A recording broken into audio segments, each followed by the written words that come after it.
Hey guys, DJ the Sports Blurred, I'm back. Did y'all miss me? I missed y'all. So week 3 just wrapped up, had a bunch of big games. Not a lot of upsets this week, but if you're an Ohio State fan like I am, you really had to sit back and enjoy what you saw. Before we get too deep into the video, I'm gonna ask for a couple of things. Like the video, comment, subscribe, all that good stuff. If you like college football, if you like talking about college football like I do, really helps with the algorithms. Plus, I just like hearing what you guys have to say. So let's get into it.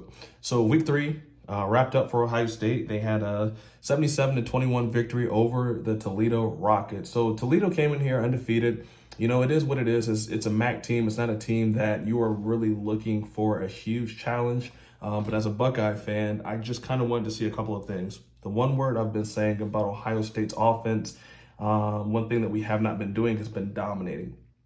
I thought this was a game where we actually did dominate, at least on the offensive side of the ball, and even the defensive side of the ball somewhat. Couple stats on this game. CJ Stroud, man, had a hell of a game.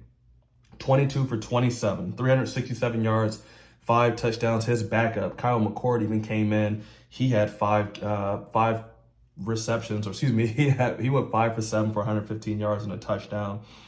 This was a game that, you know, we kept hearing Jackson Smith and Jigba and Julian Fleming would be coming back. They did. Their minutes were very limited. I understand why. They only had them out there for a little bit. You don't want those guys to get banged up in a meaningless game like this. Kind of like Travion Henderson. He was 4 carries, 19 yards, left in the first half very early, had a touchdown. And he actually left the stadium in a walking boot. So that was really interesting to see him. It's going to be interesting to see, you know, as this week goes, how he's going to develop. But out of his own words, he will be back very soon. How soon? Only one's guess. So couple of things that I wanted to see from this offense. Number one, I wanted to see the explosion. I wanted to see the offensive line dominate the defensive line. So they did. It's really hard sometimes when you're comparing a defense like Toledo's. They came in every position on the field. They were overmatched. Ohio State has 5 stars, you know, out of the wazoo, from the O-line to the quarterback to the wide receivers, defensive backs, you know, defensive line. Everybody is at least a 4-star when you get to Ohio State. But they were very efficient. Love seeing it. And I think that they're starting to hit their stride. You know, they are the #1 offense in the country in terms of actual yardage per game. I think they're rated up like 565. And then they also are average like 48 points per game. So they're doing very well. They're going to open up Big Ten play next week versus Wisconsin at home. Wisconsin's 2-1, but you know one thing about Wisconsin, they're always going to be a tough out. Always got to play them tough, and they're coming here. They're going to run the ball, hard nose, great offensive line, solid defense, great running backs. You know, so you're going to have to look out for them. Ohio State, man, they just played a great game. I mean, I'm looking down at some of the numbers right here. They had over 700 yards of total offense. That is just something that you don't see. It doesn't even really matter who you're playing, cupcake or not, to have 700 yards, over 700 yards of total offense. You know, you're doing something well. Let's kind of talk about the defense for a little bit. I mean, the defense has been tough. The defense is the number 21 ranked defense in the country right now through 3 games. Again, the sample size is kind of tough. A lot of teams haven't really opened up in the conferences, you know, with playing conference games. And a lot of teams are still, you know, getting through with their cupcakes. Ohio State especially. I saw Notre Dame, and I want to say Notre Dame's a cupcake as well. You know, they came into that game versus Ohio State. They were a top 5 team, but then, you know, they lost to Marshall, and then they almost lost again at Cal. So, you know, opening, you know, the season to 1 and 2 for Notre Dame, they're not really a great barometer of where we are. And I was actually a little bit nervous because we played it so tough with Notre Dame. I mean, they were actually beating us at halftime. So I'm really interested to see, you know, as the conference plays, as the conference unfolds, you know, where we're going to be. But the defense, again, looked solid. They had an interception. They had a fumble recovery. They had 9 tackles for a loss. They held Toledo to just a little over 300 yards of total offense.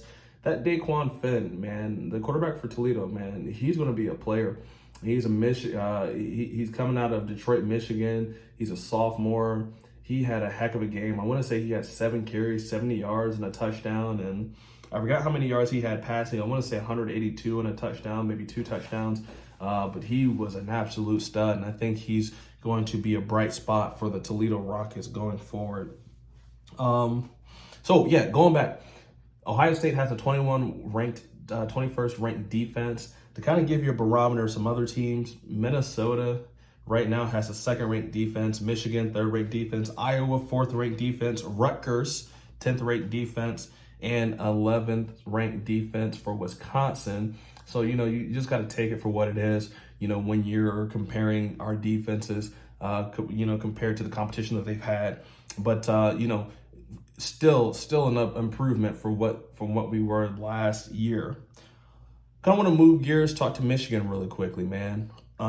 It's really hard. I've been having a hard time kind of gauging Michigan. They've done what they're supposed to do. They've gone out there and just tortured terrible teams, and then they just beat up on UConn. I mean, UConn just offered no resistance whatsoever. UConn is just a terrible team in themselves. So it's hard when you're trying to gauge how good a team is when they're beating up on these bad teams. But one thing I will say, a bright spot for Michigan, they found their quarterback, J.J. McCarthy. Looks really good, man. And he's looked even better than Cade McNamara played last year. I don't know why Jim Harbaugh has taken so long to give him the reins, but for what it's worth, I'm glad he gave it to him now, at least for their sake. He went out 15 for 18, 214 yards, no touchdowns. Interesting thing I saw for Michigan, Jim Harbaugh's always, he's been a little weird for a while. He's been quite quirky. 7 different players for Michigan threw a pass and completed a pass Saturday. So I thought that was kind of funny. Blake Corum, Michigan's lead back, 12 carries, 71 yards, 5 touchdowns on the first half. Are they for real? I'm going to give them the benefit of the doubt. I'm going to say yes. But I'm really going to need to see them, as the conference, games start rolling in. They play Maryland Saturday at home. Tonga Tuilova's, Talili Tuilova's. Man, I'm terrible with these names. He's going to be coming in. He's been playing very well for Maryland. He is obviously the younger brother of Tua Tagovailoa, who is the starting quarterback for the Miami Dolphins right now. He's been playing very well. But the one thing about Maryland, it seems like in the years past, they've been, coming into the conference games on a high, beating up some cupcakes, and then they're just mediocre at best. But they do have a great group of wide receivers, probably second best to Ohio State. So we're going to see if they can give them a game, give the Michigan Wolverines a game. To kind of talk about some other teams, Georgia. My goodness, bro, they're still scary. They are cooking everybody right now. They just cooked South Carolina 48-7. Spencer Rattler, if you remember 2 years ago at Oklahoma, he was supposed to be a Heisman Trophy finalist. His stock has been plummeting. So he went out there, looked absolutely terrible, bad, just bad. But again, it's more so what the Georgia defense allowed him to do. And they didn't really allow him to do anything, but he's still, in my opinion, a terrible quarterback. Stetson Bennett, I couldn't remember his name. Stetson Bennett looked good, man. He's going into this season as a guy. And that makes a huge deal. When you're going into the season as the guy, as opposed to you're still trying to fight for the job. He's looked so much more confident. He's looked so much more comfortable. It looks like he has a total feel for the offense and then the defense. Georgia's defense is Georgia's defense. Georgia's by far the best team in the country. And I don't think Alabama going forward will have the hold. And I know I've said this for the past couple of videos, but Alabama's hold on the SEC is slipping. It's actually slipped away from them. It slipped last year when they couldn't beat Georgia. And when Georgia beat them in the national championship game, you know, Bama, moving on to them, they looked okay versus University of Louisiana Monroe. A couple things I am noticing, and I'm nitpicking a little bit. They beat them 63-7. They only have one takeaway this year. The Bama's defense does. You're used to them having 2, 3, 4 takeaways a game, especially when they're playing, this kind of weak competition. Bryce Young, 13 for 18, 236 yards, 3 touchdowns, but also 2 picks. I'm really starting to see the cracks in their armor. You said it. You heard it here first. Alabama will lose 2 games this year, at the very least 2 games this year. You heard it here first on this channel. And then also a couple other things. USC, they roll again. They beat Fresno State 45-17. Caleb Williams, man, he is making a case for, being a Heisman dark horse. He had 2 touchdowns passing, 2 touchdowns running, and I think he's playing well. So, that's going to wrap up this video. I'm going to give you a top 5 real quick as far as who I think are the top 5 teams in the nation. And my top 5 are going to be fluid. So whoever was top 5 last week might not be my top 5 this week.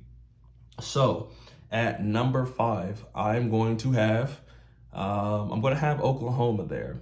I like what they're doing offensively and defensively. They just beat the dog out of Nebraska. I know it's not saying much, but they're just down there in Norman, Oklahoma, just quietly getting better. At number 4, I'm going to have the Michigan Wolverines. At number 3, I'm going to have the USC Trojans. I'm sorry. Let's take this back. 5 Michigan, 4 USC, 3 Alabama, 2 Ohio State, 1 Georgia. All right. Take that top 5 for what it is. Let me know what you guys think. If you guys have somebody else you'd like to see in the top 5, let me know in the comments. If you think my top 5 is off, let me know in the comments. Again, if you made it to this part of the video, I really appreciate it. I really just like talking. I've talked college sports even if no one was watching, so I appreciate you getting this far to the end. And if you're still here and you haven't liked, comment, subscribe, please, what you waiting for? Join the family. You like it over here. Until next time, y'all take care.